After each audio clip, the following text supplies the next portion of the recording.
medicine? Okay, that's I think we didn't.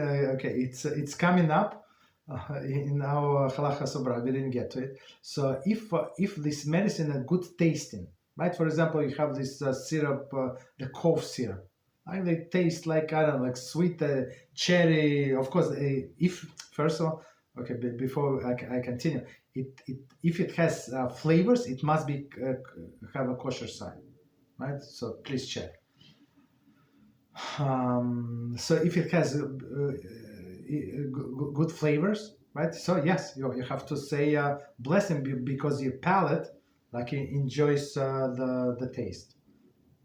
It's one answer, right? In general answer, but the second answer, there is a special blessing that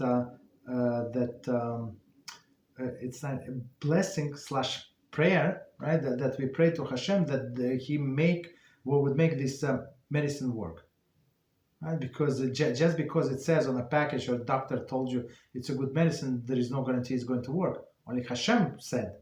If only Hashem said it should work, yeah, it's going to work. So we talk, of course, we make our shtadlus, we do whatever we must do.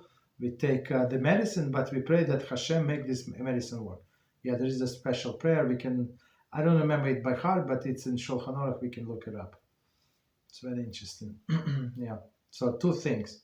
First, blessing on a medicine, let's say liquid. So of course, if you take capsules or tablets without taste, there is no blessing. There is no even blessing for a water. So if I'm not thirsty and I need to take this medicine, so I don't say there's the blessing on the water unless I also a little thirsty and I enjoy the water. Okay.